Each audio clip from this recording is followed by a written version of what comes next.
So every Sunday morning, I have my class with my teacher and my own practice.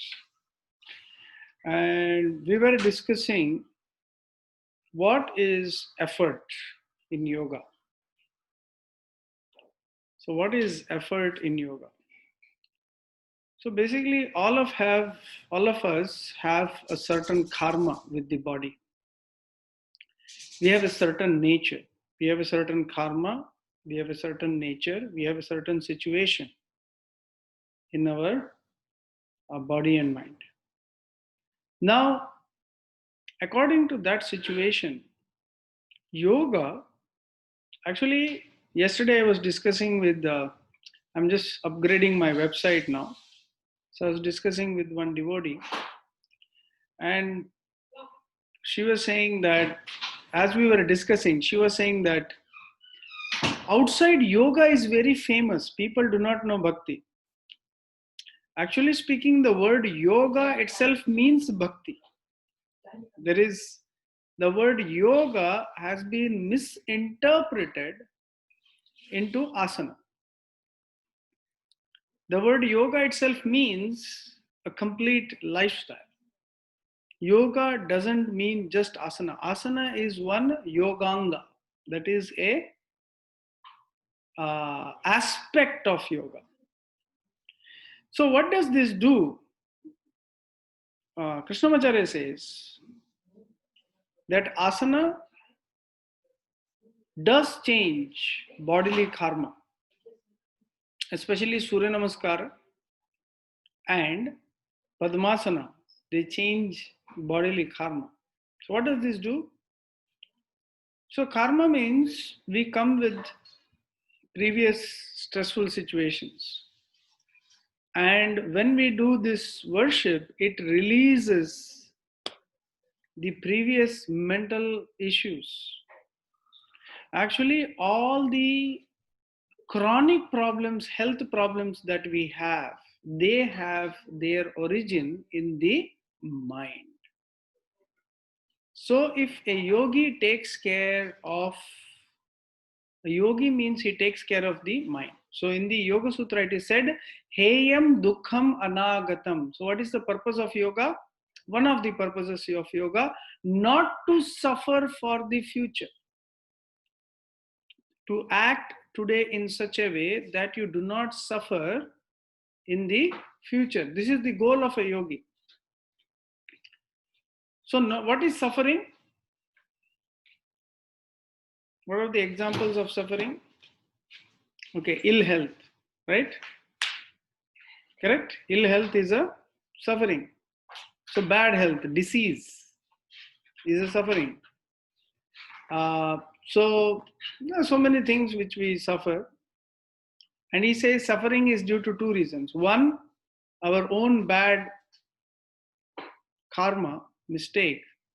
And second is the will of the Lord. So will of the Lord is different. So that is, he wants you to overcome certain mentality. So there is a deep relationship between the mind and disease.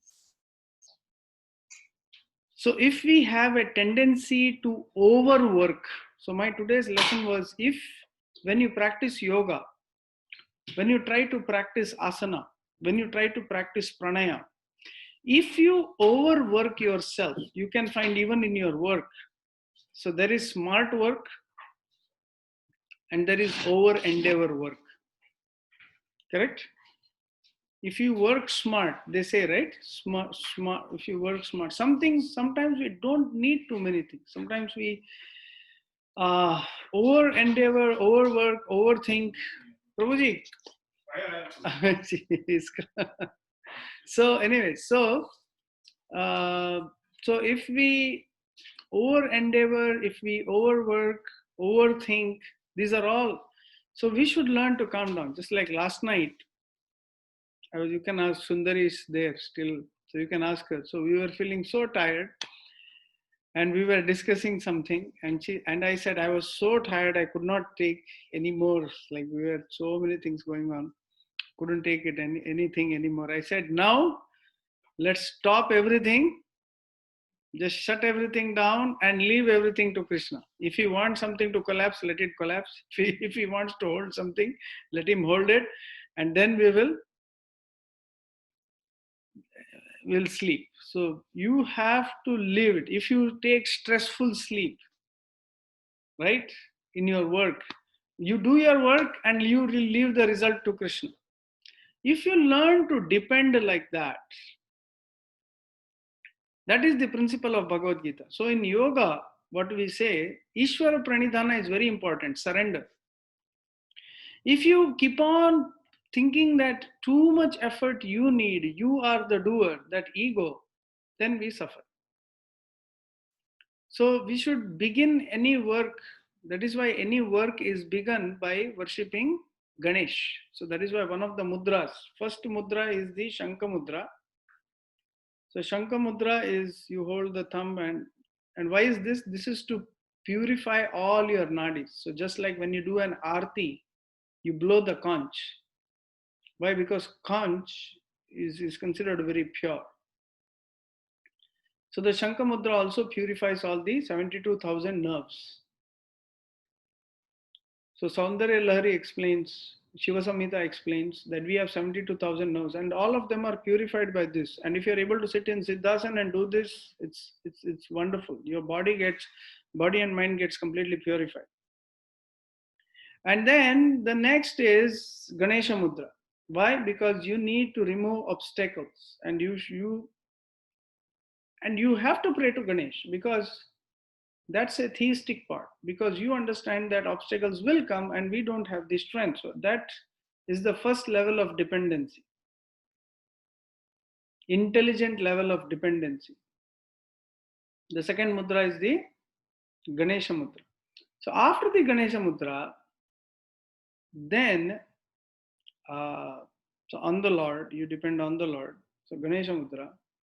Then after that, we do the Rudra Mudra. So this is a mudra that gives clarity to the mind.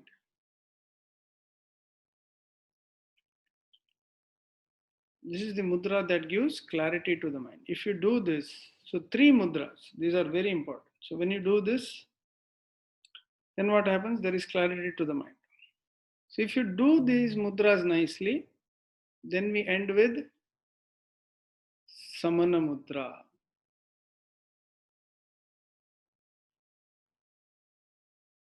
Then we end with Samana Mudra. All the elements are balanced. And then we end with, you can, if you hold this 5 minutes, you can feel the energy at the tips and you can do it. It's really amazing. So if we practice nicely, if we practice asana pranayama nicely, and then we do the mudras, the Shankha mudra, even before we practice, if we can do the Shankha mudra, Ganesha mudra, Rudra mudra, so these are really powerful mudras. Then when you sit to meditate, you can do the Dhyana mudra. So whenever we do, what is the meaning of mudra? Why do we do? The principle behind mudra is you are very calm. Muda, mudita, muda. Muda means to be peaceful, to be happy. Mudita, mudita, to be happy. So if we learn to be happy, so we have to learn to be happy. If we are always frustrated with our boss, frustrated with our, family, frustrated, then we have to just accept it and, we have to be calm. So if we do that, and in a day, we have to repeatedly do the Shankha Mudra to purify. How many minutes do we sit like this? 2 to 3 minutes. Just any mudra, yeah. Because it's a series of mudras, yeah. Just focus on your breathing. Yeah. And then after that, this is the mudra for memory called Hakini Mudra. Just touch the tips.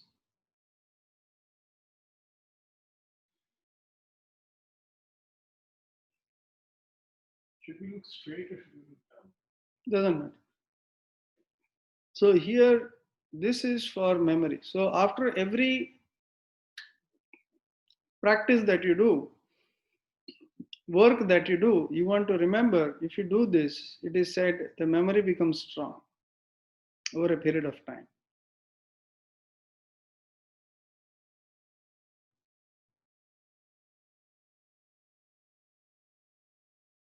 So this is very important. So if you do this regular basis, your memory is boosted up. So whenever you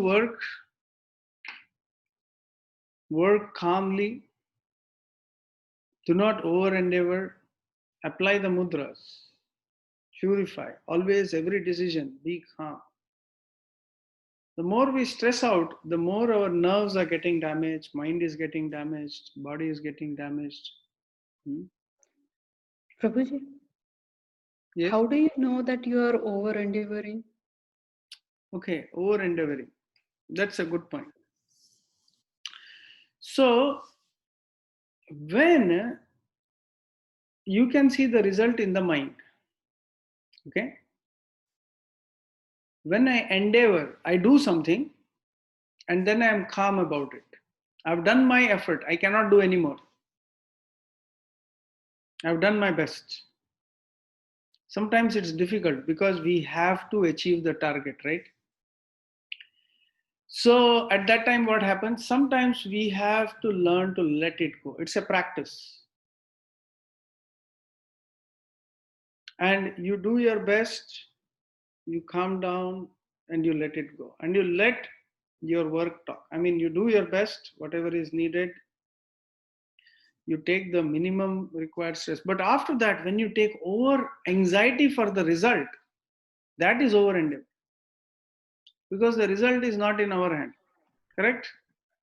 I Yes? think it, no, what I meant is like, how do we know that you are overcommitting to say like multiple things?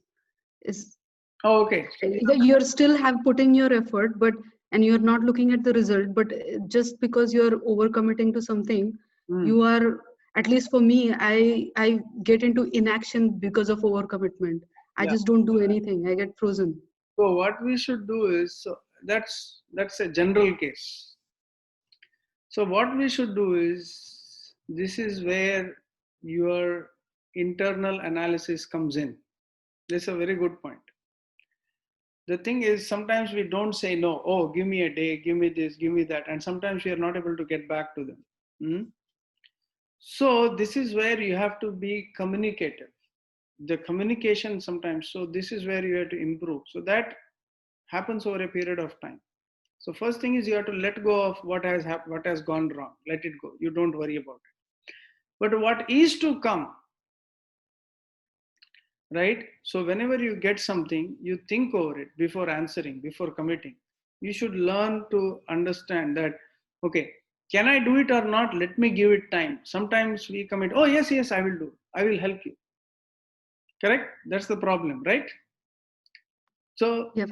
yeah. So then what you should do is you have to change the default setting. There is a computer, there is a default setting, Hmm. right? Default Hmm. setting means yes.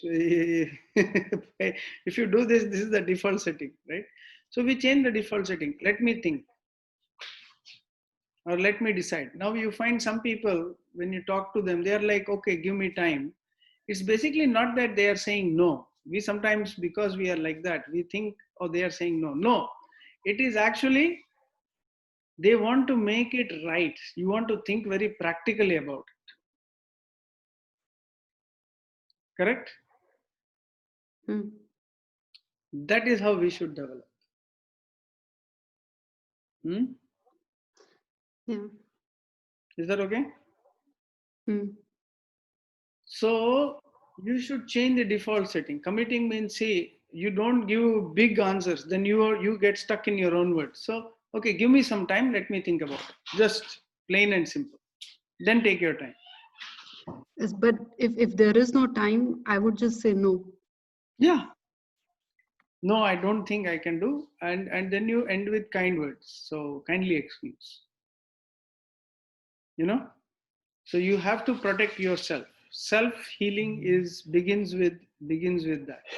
that's where what happens is like I'm not sure if anybody else has this, but if I have to say no, it just doesn't come out polite. That is fine.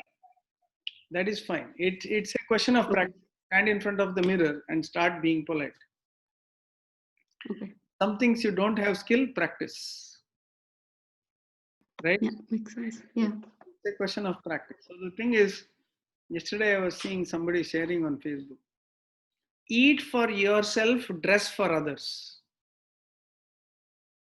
It's very interesting. Eat for yourself, dress for. If you go somewhere and somebody is saying, eat this, eat this, eat this, you can't eat for his sake and get sick, right? Or their sake. You have to eat what is good for you. But you have to dress for others. Means you are dressing because it's a something not for you, but it is for pleasing others, right? You can dress however, but dressing is for others. So basically, we have to learn to to consume because we cannot sacrifice ourselves for others. That is different. You are sacrificing yourself for achieving, for pleasing somebody else. That's a different thing. But in this world, you cannot please anybody all the time. You have to take at one point. You have to take a stand. And regarding the point that when I say no, so that you just practice a little bit how it's coming across. With feedback, you improve. I also had this habit of not saying no, but then you end up, like you said, like frozen, same, exact same situation. But then you take up only things you can handle. Either you increase your capacity or say no. But it's better to say no than suffer later. That's fine. Hmm? Mm. That is why yoga is meant to give you that strength, give you that focus, give you that energy to actually be able to communicate well. This is one of the benefits of yoga. Okay. So, in the long run, your health and mind, you are very coherent, you are very focused. So, that's what you want to achieve coherence in your thinking, in your communication, and calmness in your communication. The benefits in the yogi, in the Hatha Yoga Pratipika, it says, what are the benefits, what are the lakshana of a yogi? Sputha, his voice is very clear, right? His voice is very clear. He is very calm in his appearance. Okay, there are so many things I don't want to describe. Doesn't match here. So he has a so, but he has very calm appearance. He is very energetic. He's very focused. So all these things are there. And one of the things is polite speech, pleasing speech, very calming effect. So when you speak to them, you feel calm, right? So this will come, the karma will change. You will get it naturally as a result of the practice of yoga. Okay? I have a question. Yes. You Oh. said like you eat for yourself and dress for others. Mm-hmm. I mean, Prabhupada said, I know Prabhupada said, but yes. isn't it you also dress for yourself, your own self-esteem? It's not always about others. No, Prabhupada said that you should eat for yourself and dress for others in the sense that it should be pleasing to others also. Yeah, Because but the primary need is for your self-esteem, like for your own self well-being. Like when you see yourself, of course, you're not this body, but grossly when you see yourself, you find yourself confident and presentable. Isn't that the primary reason to dress also, well? And then, exactly. So that yeah, should reflect. because if you're always thinking of others in terms of how you're looking, somewhere there is a glimpse of you're always thinking about Okay. your body and an opinion of What how others what look at me. what it meant was appearance matters a lot. Yes. Dress according to what you need, but at the same time, it should be soothing for everybody else also. Yes. Not that it is only to please others. Yeah, that's all I wanted to clear. Yeah. So that would be the correct interpretation of it. Yeah. Because that's what it is. When you explain a sutra means it has a hidden or explainable meaning. So basically, it is like that. So For example, some people have allergy. Some people have issues with eating something, but then somebody forces you, you cannot eat. You shouldn't eat, right? So that is not, you shouldn't do something to please others like that. All right. So any questions or comments based on what we did today and practiced today? Yeah. So I wanted to just Live question here. So we practice for 5 to 7 minutes. Now, so for example, for clarity of mind, this is in the book, right? Yeah. So we do the Shankha Mudra, Ganesha Mudra, Rudra Mudra. Okay. This is Rudra Mudra. Yeah. Rudra Mudra. Yeah. Rudra Mudra. Correct. Okay. Sorry. Okay. अच्छा question Rudra Mudra. question So ये कब करना चाहिए? when we should practice these mudras? Okay, very good At question. what time? मतलब जैसे we talked about memory. Memory के लिए ऐसे Memory. Okay, when do we do these mudras? Good question. Yeah. So the first thing is, if you are using mudra for therapy, so many people want weight loss, right? So if you want weight loss, which mudra do you do? You do the fire Agni mudra. Okay, if you want weight loss. So if you do this Agni mudra, you get weight loss because it burns your fat. Now when you should do this, the longer, the more you do. Remember, mudras have no side effects. So the longer you do, it is not a problem. It actually improves your Agni. Okay? The longer you do, better effect you get.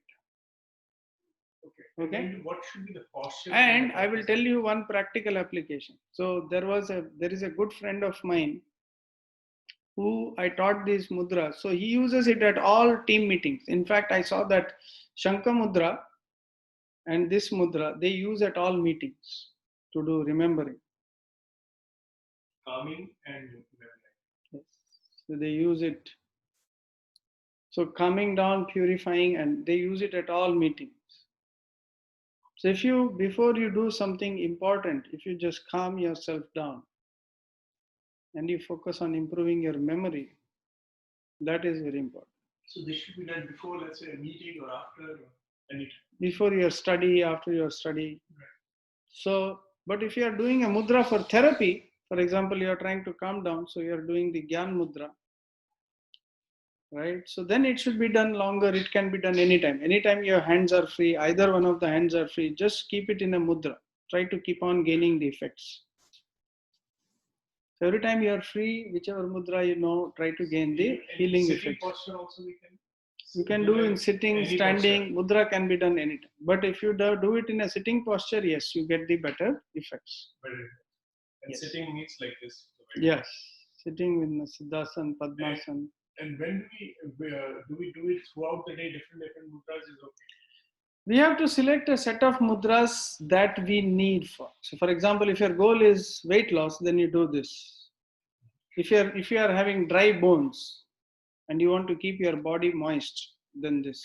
How do we know if we have dry bones? Dry bones, you can feel, right? Your bones are dry, mouth is dry, you're feeling thirsty all the time. Cracking sounds in the joints. When you wake up, your tongue is dry, nose is dry. So that is why first we should learn all these mudras, what is each one for. That's why my new book is coming out. So once you learn, then you apply. So then you should learn what you need. So you should, if you practice according to your need, then you get better results. But these are general mudras, the Shankha mudra, Hakini mudra, memory mudra. But healing mudras, yes, you learn according to what you need and then you practice. Okay? But let's say if you practice 4 or 5 mudras for different effects, Mm-hmm. will it still be effective? Yeah, it will still be effective. There is no side effect in mudras. You can practice any longer time. There's no problem. And just focus on breathing when we do in the mudra. Calm down. The more you meditate on the mudra, the better the effect. So how do you meditate on mudra? You just focus your mind on the points. Yes, on the points. Okay, so if I focus like this, and if you're holding like this, you focus here. How tight on it Ganesh. should be? Just relax. touch. Not too tight. Everything should be relaxed. Even asana should be relaxed. Nothing should be too tight. Okay. All right. So that was some questions here. So any other questions, comments? Hare Krishna. Yeah. This is wonderful, Prabhuji. This is wonderful. I just feel like the whole world should hear this message. Thank you. No, yeah, that is true. That is what is needed today, and always was needed. It's just we need to spread this message of mudras, the meditation, the yoga, and the very fact that our body is made of 5 elements, which is what we live in, this material nature, you know. So, and how we are intimately connected with nature, and every action, every thought impacts the universe, and how to live a life of discipline, which is not taught in the schools somehow or the other, but that is what is the need of the hour is. Otherwise, this Kali Yuga is going to have very adverse impacts very soon for our future generations. You know, our children, grandchildren, they need to urgently hear this message. Yeah. No, thank you so much, Prabhu. It is very, like, you are, so many people look up to you for health. I can see on your Facebook, so many people are getting influenced. And for you to say such sweet words, it's very encouraging. And right now, the same thing. So one of my friends told me about when you do the book, which is ready now. Almost just the little aspects are left, but we are working on developing the website. That's why the book got delayed a little, the post work. But definitely we can see that it is, if we present it nicely. So that's what I'm trying to do. That's all the thing. So once we present it nicely, a lot of people will definitely take it up. And I mean, it's somebody like you, you know. It's really wonderful for us, very encouraging for us. And if every individual practices, sees the benefit and spreads the message, it will be great. Yeah. Thank you so much, Prabhu. Yes, Hare Krishna, Prabhuji. This is one of my purpose of life is before I leave this world, I wanna see the yoga meditation be a syllabus, inherent, actually the core fundamental in the schools, in the primary education and secondary education. I think it will happen soon. Once this pandemic ends, people will realize. Yeah.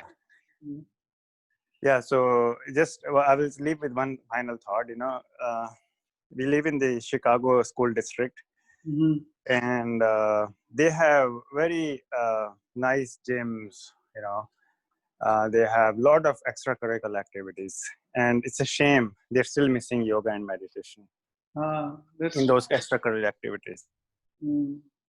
Oh, they used to have it. Oh, okay. My daughter is saying they used to have it. Okay. So I'm I'm working to reinstate that. You know. So, yeah. Wonderful, Prabhu. I'm sure it is. See, it's individuals like you who take it up.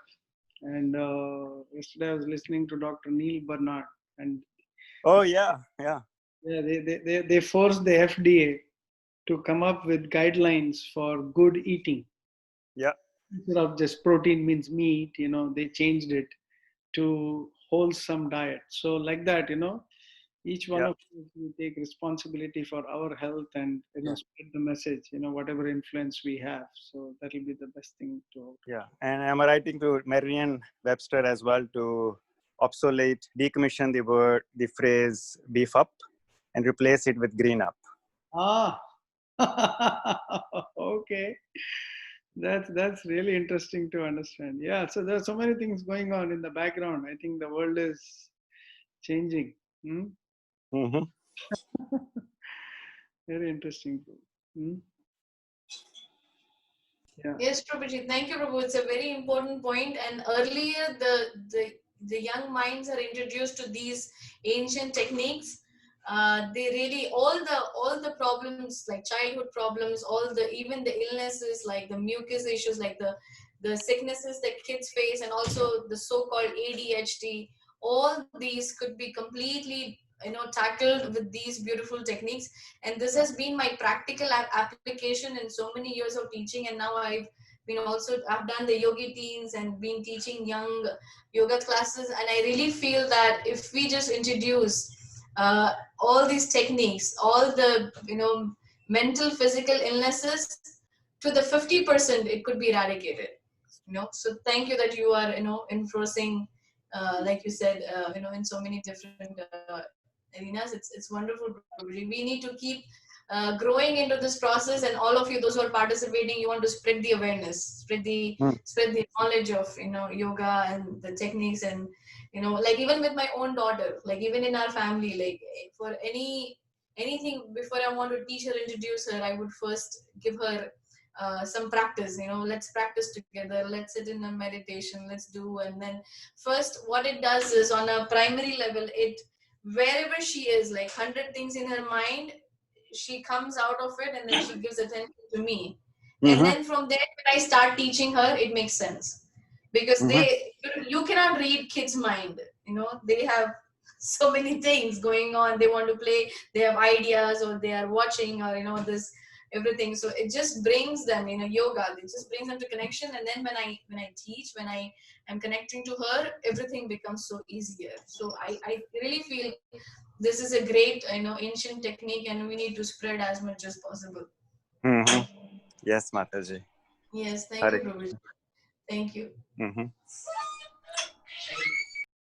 With those sweet words and words of encouragement. So thank you all so much for joining in today. And I will stop here, and we will continue. So for those who are in the Chandrayaan group, so Wednesday we will have a special offering.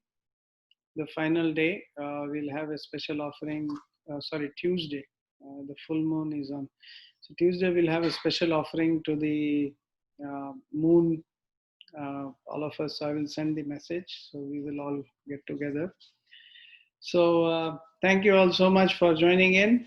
And we will upload all these videos and update by today evening for the earlier class we did for the YTT group and also the Chandrayaan.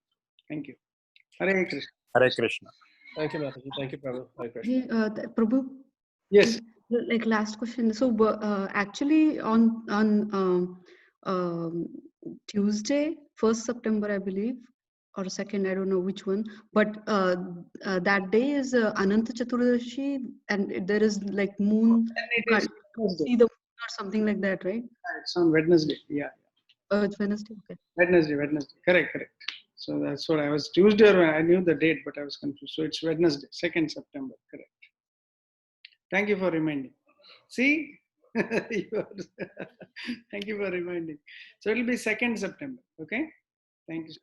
Hare Krishna. Hare Krishna. All right. So we'll see you all soon. Thanks.